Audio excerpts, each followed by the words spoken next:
Hi friends, అందరికీ నమస్కారం. ప్రస్తుతం దేశవ్యాప్తంగా కూడా గ్యాస్ సిలిండర్ల కొరతకు సంబంధించి అందరికీ తెలిసిన విషయమే. అయితే ఇప్పుడు ఒక ప్రాంతంలో బుక్ చేయకుండానే గ్యాస్ ఏజెన్సీ నుంచి మెసేజ్‌లు రావడంతోటి అంటే గ్యాస్ బుక్ అయినట్లుగా కస్టమర్‌లకు మనకు మెసేజ్‌లు వస్తాయి కదా మొబైల్స్‌కి. చాలా రావడంతో కస్టమర్లు తీవ్ర ఆగ్రహం వ్యక్తం చేస్తున్నారు.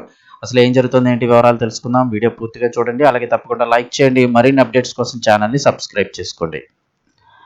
గ్యాస్ ఏజెన్సీల గోల్మాల్. ఎల్పీజీ బుక్ చేయకుండానే బుక్ చేసినట్టుగా మెసేజ్‌లు వస్తున్నాయి. ఎక్కడ అని చూస్తే ఆంధ్రప్రదేశ్‌లోని పలు చోట్ల గ్యాస్ సిలిండర్ల కొరత అయితే ఏర్పడిన విషయం మనందరికీ తెలిసిందే.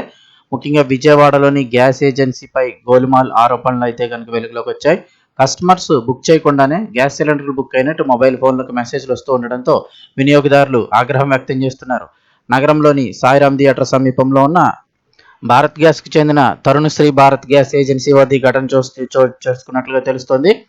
బుక్ చేయకుండానే మెసేజ్‌లు. కొంతమంది వినియోగదారుల ఫోన్లకు తాము గ్యాస్ బుక్ చేయకపోయినా బుకింగ్ అయినట్లు మెసేజ్‌లు రావడంతో వారు ఏజెన్సీకి వెళ్లి వివరాలు అడిగారు. అయితే ఈ విషయంకి తమకు సంబంధం లేదంటూ ఏజెన్సీ సిబ్బంది సమాధానం ఇస్తున్నారని కస్టమర్లు చెబుతున్నారు. గ్యాస్ సిలిండర్లు ప్రస్తుతం అందుబాటులో లేవని, తిరిగి ఏప్రిల్‌లో సరఫరా అవుతాయని, అప్పటి వరకు వేచి ఉండాలని ఏజెన్సీ సిబ్బంది చెబుతున్నారంటూ వినియోగదారులు ఆరోపిస్తున్నారు. ఈ పరిణామాలతో గ్యాస్ ఏజెన్సీ వద్ద వందలాది కస్టమర్లు చేరుకుని ఆందోళన వ్యక్తం చేశారు. సిలిండర్ల కోసం పెద్ద ఎత్తున క్యూలు కూడా కనిపించాయి. మరోవైపు కస్టమర్ల పేరుతో గ్యాస్ సిలిండర్లు బుక్ చేసి వాటిని బ్లాక్ మార్కెట్లో అమ్ముతున్నారని కొంతమంది వినియోగదారులు ఏజెన్సీపై ఆరోపణలు చేస్తున్నారు. ఈ ఘటనపై అధికారులు దర్యాప్తు చేసి చర్యలు తీసుకోవాలంటూ ప్రజలైతే కోరుతున్నారు. సో గమనించండి, మీకు గనక గ్యాస్ సిలిండర్ సంబంధించి మెసేజ్‌లు ఏమైనా వస్తే వెంటనే అలర్ట్ అవ్వండి. మీ ఏజెన్సీ ఏది ఉంటే అది ఖచ్చితంగా మీరు సంప్రదించండి.